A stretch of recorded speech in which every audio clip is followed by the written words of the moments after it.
Le très honorable juge Wolsey préside la 23e journée d'audience du procès de la couronne contre la White Star Line Company.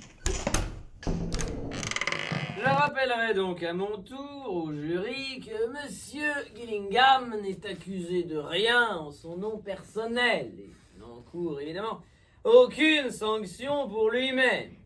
Il doit plutôt être perçu comme, je dirais, l'incarnation à cette barre du sujet de droit abstrait qu'est sa compagnie.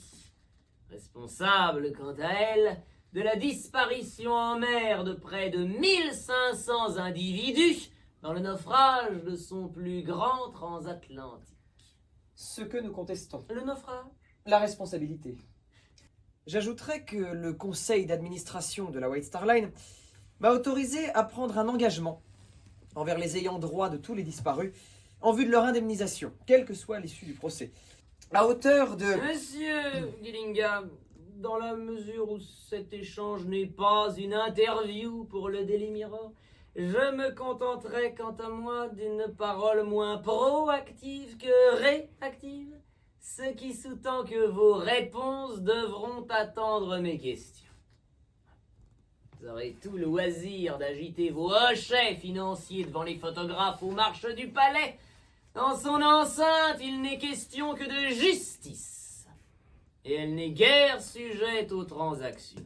À compter de minuit 45, les mises à l'eau se sont enchaînées sans faiblir. De 10 minutes en 10 minutes, les matelots tirant les 9 bossoirs à la file. Et pourtant, les 2 tout derniers canots du pont arrière ont été soulevés par la mer aux environs de 2h15, 5 petites minutes avant la disparition totale, parce qu'ils n'avaient pas eu le temps de les affaler.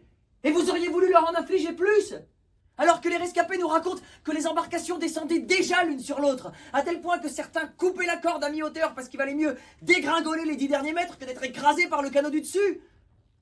À ce compte-là, ce n'est plus une compagnie maritime, c'est une vraie firme de cinématographe. Et ces scénarios ont le mérite de ne pas être difficiles à mettre en scène. Et leurs dépositions sont confirmées par le commandant en personne. J'ignorais que les prérogatives de l'instruction allaient jusqu'à ressusciter les morts. Mais si le commandant Smith vous a confié son témoignage, je serais ravi de pouvoir le lire. Mais Smith n'était pas aux commandes lors du trajet de Belfast à Southampton. C'est un certain Herbert Haddock qui se trouvait alors à la barre, et lui est toujours bien vivant. S'il fallait tout prévoir en double, il faudrait un deuxième bateau. Et c'est là qu'intervient le prodige. Mais laissez-moi parler, bon sang, qu'est-ce que ça vous coûte ?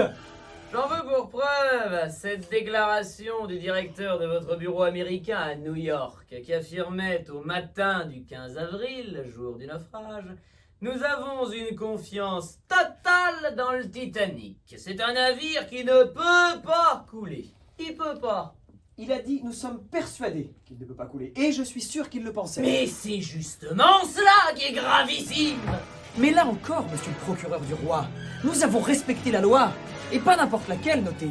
La législation des États-Unis, votée par son congrès démocratique. Voilà au moins une procédure qui aura parfaitement fonctionné. C'est la voix de centaines de travailleurs qu'on refuserait d'entendre alors.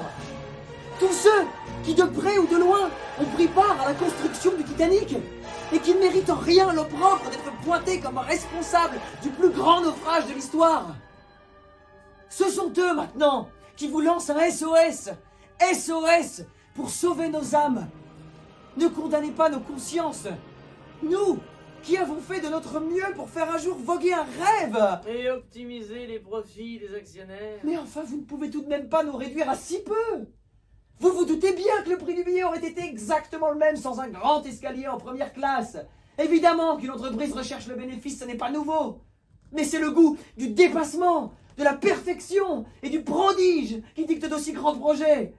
Tous les êtres vivants à bord, jusqu'aux rats montant des soutes à charbon, feront tout pour sauver leur peau, tous. Mais pas toi, Edward John Smith.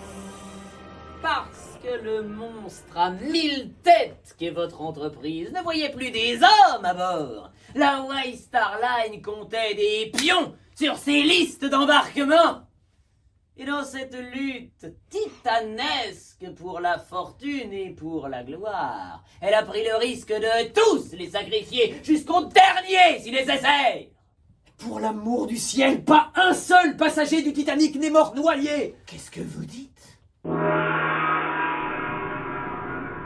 Dans ce dilemme, vous n'avez pas à être juste. Les justes sont aimés toujours. On ne doit pas aimer la justice. Vous êtes ici pour la faire craindre. Parce que cette crainte est salvatrice.